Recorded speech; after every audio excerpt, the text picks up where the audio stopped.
Nous allons donc maintenant examiner les vœux 144 et 144 bis qui sont relatifs au centre de rétention de Paris-Vincennes. J'en profite pour vous dire que si nous respectons nos temps de parole, vos temps de parole, nous en avons jusqu'à minuit. Donc peut-être je vous invite éventuellement à ne pas utiliser l'entièreté de vos temps de parole si ce n'est pas absolument nécessaire pour qu'on essaye de ne pas aller au-delà de minuit quand même ce soir. Merci beaucoup. La parole est à Daniel Simonet, donc sur le vœu 144. Merci. Ce week-end, un migrant enfermé en centre de rétention administrative, CRA, de Vincennes, a tenté de mettre fin à ses jours. Un autre a mis le feu à sa cellule. La CIMAD ne cesse d'alerter sur les conditions terribles en centre de rétention administrative. Il y a eu également une centaine de migrants dans ce centre de rétention qui ont engagé une grève de la faim. La situation dans les centres de rétention administrative et notamment dans le CRA de Vincennes sont catastrophiques. Qu'est-ce qu'on y voit? Des cas de personnes mineures retenues dans ce type de centre alors que c'est totalement illégal. Des conditions d'hygiène, de dignité totalement scandaleuses, contraires aux conventions. Il y a une nécessité absolue d'arrêter de fermer les yeux sur ce qui se passe dans ces centres de rétention. À travers ce vœu, je souhaite vraiment que la mairie de Paris à la fois intervienne auprès du ministre de l'Intérieur pour dénoncer ces graves manquements au respect de la dignité humaine qui ont lieu dans les centres de rétention administrative et notamment dans le CRA de Vincennes. Qu'on interpelle le préfet de police et le ministre de l'Intérieur dans un premier temps pour qu'ils répondent aux différentes revendications du comité des retenus du CRA de Vincennes en termes d'hygiène, de violences policières, de libération des retenus, avec notamment aussi des cas d'insultes homophobes et j'en passe. Mais sur le fond, comprenons que ce qui est nécessaire aujourd'hui, c'est qu'on ferme ces centres de rétention administrative et qu'on ouvre des centres d'hébergement. Il faut cesser de considérer que celles et ceux qui risquent leur vie tout simplement pour essayer de survivre, eh bien, soient considérés comme des grands délinquants, des criminels enfermés, privés de liberté. Voici l'esprit de mon vœu, je vous remercie. Merci. Pour vous répondre, je donne la parole à Hélène Bidard. Merci beaucoup, chers collègues. Votre vœu nous permet donc d'évoquer le centre de rétention administrative de Paris-Vincennes, situé dans le 12e arrondissement. Il nous permet d'abord d'avoir une expression sur l'usage actuel de la rétention, une rétention qui se transforme de plus en plus en détention, et de réaffirmer que l'assignation à résidence, par exemple, ou que, en tout cas, d'autres alternatives pourraient être des principes alternatifs à la rétention administrative, qui pourrait très bien être l'exception.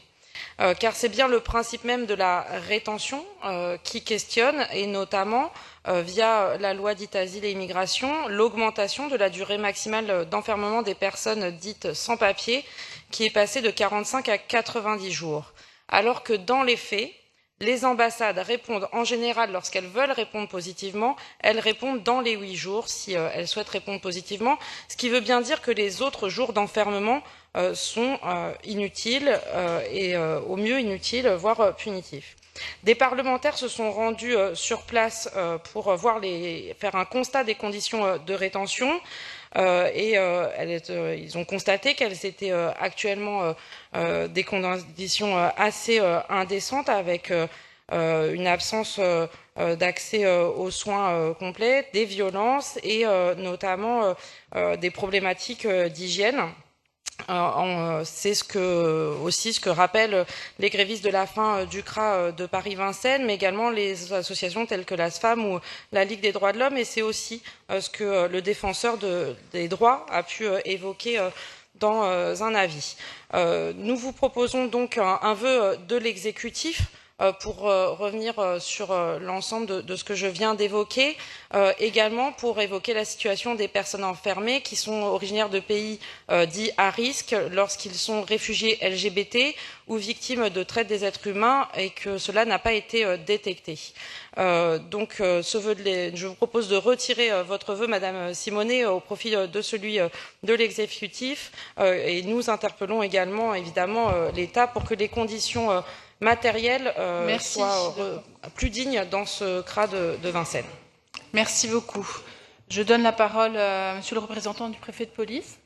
Merci Madame la maire, Mesdames et Messieurs les élus. Vous me permettrez de rectifier certaines choses qui viennent d'être dites. D'abord, je voudrais rappeler que les centres de rétention administrative sont des dispositifs qui sont prévus et qui ont été demandés par le législateur, qu'on y est placé dans le cadre de procédures qui sont clairement définies par les textes et assorties de garanties, notamment de voies de recours devant les juridictions administratives et judiciaires.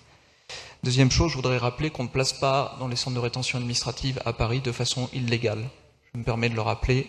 Nous ne mettons pas des gens en rétention sans respecter les conditions juridiques qui peuvent le permettre. C'est vrai à l'échelle du CRA de Vincennes, comme à l'échelle des CRA de la région Île-de-France. Le préfet de police, en sa qualité de préfet de zone ayant une responsabilité dans la coordination des mesures d'éloignement prises par les préfets de département.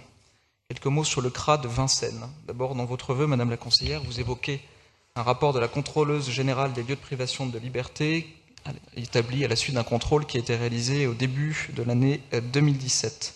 À l'époque, il existait 4 centres de rétention administrative à Paris, un centre de rétention réservé aux femmes qui se trouvait sur l'île de la Cité, 2 centres de rétention administrative qui ont été regroupés, ce qui fait qu'aujourd'hui, nous n'avons plus dans la capitale elle-même qu'un seul centre de rétention administrative composé de 2 structures. Il est abrité dans le bois de Vincennes.